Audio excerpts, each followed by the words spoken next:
Hello everyone, welcome back. Let's begin with the new question. The question says the total cost function for producing x articles is c equals to 47x plus 300x square minus x is to 4. Find the values of x for which average cost is decreasing. Quite an easy question. So without wasting any time, let's quickly begin with the solution. And सबसे पहले जो हमें cost function दिया हुआ है हम उसको as it is copy कर लेते हैं. Right, the cost function is given by c equals to 47x plus 300x square minus x raise to 4. अब देखिए हमें फाइंड क्या करना है, values of x for which average cost is decreasing. ये जो है ये टोटल कॉस्ट है, बट आगे जो हमारा क्वेश्चन है वो किस पे डिपेंडेंट है, एवरेज कॉस्ट पे. राइट, तो सबसे पहले हम क्या फाइंड कर लेते हैं, average cost. Now come on, tell me what is average cost?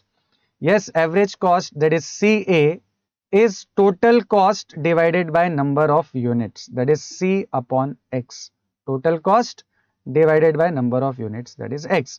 अब देखिए टोटल कॉस्ट और C की वैल्यू हमें क्वेश्चन में ऑलरेडी दिया हुआ है, तो it will be 47x plus 300x square minus x raise to 4 the whole divided by x.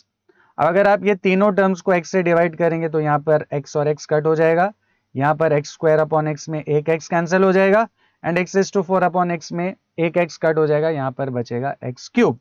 तो ओवरऑल जो आपका एवरेज कॉस्ट है और CA है वो हो जाएगा 47 plus 300x and minus x cube. अब आ जाते हैं मेन पॉइंट पर. हमें फाइंड करनी है values of x for which average cost is decreasing. I hope all of you know that what are increasing and decreasing functions, right?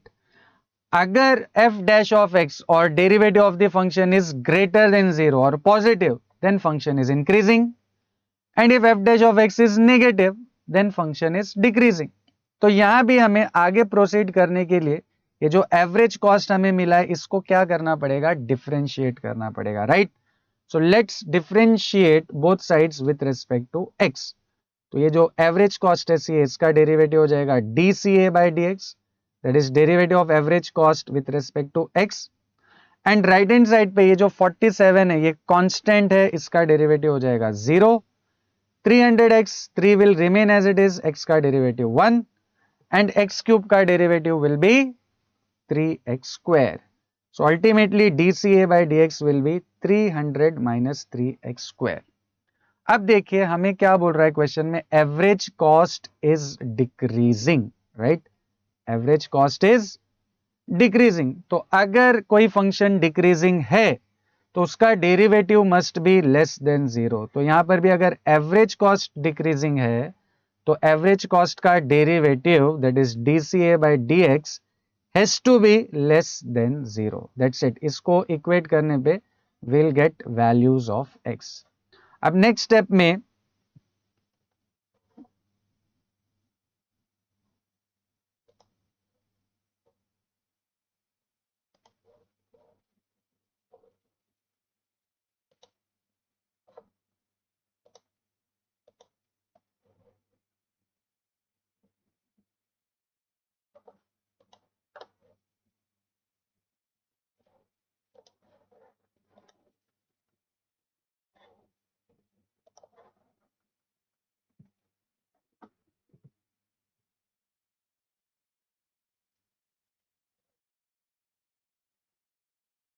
अब next step में ये जो D C A by D X है ये हमने already calculate किया हुआ है. तो 300 minus 3x square will be less than 0. अब हमें फाइंड करनी है x की वैल्यूज. राइट, तो विल कीप x वाला terms on the left hand side, तो ये माइनस 3x स्क्वायर यहीं रहेगा और ये जो 300 है ये राइट साइड पे जाकर बन जाएगा माइनस 300, तो it will B less then minus 300. अब यहाँ पे एक बहुत इंपॉर्टेंट चीज है, यू शुड रिमेंबर कि जब भी आप माइनस और माइनस को इलिमिनेट करेंगे तो ये जो इनइक्वालिटी है इसकी साइन हो जाएगी चेंज. तो ये जो लेस देन वाला साइन है ये बन जाएगा ग्रेटर देन साइन, और अगर ये ग्रेटर देन साइन होता तो बन जाता less than sign. This is called rule of inequality. तो माइनस और माइनस तो कैंसिल हो जाएंगे, तो यहां पर बचेगा 3x स्क्वायर, यहां बचेगा 300, बट ये जो साइन है ये हो जाएगी ग्रेटर देन साइन, तो it will be 3x square greater then 300. अब 3 से अगर डिवाइड कर देंगे राइट हैंड साइड पे तो you get x square greater than 100. Now taking square root both the sides we get value of x as greater than 10, right.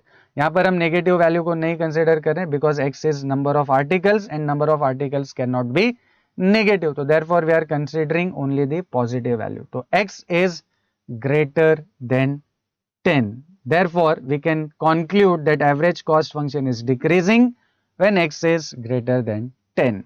I hope this is clear to everyone. See you in the next video.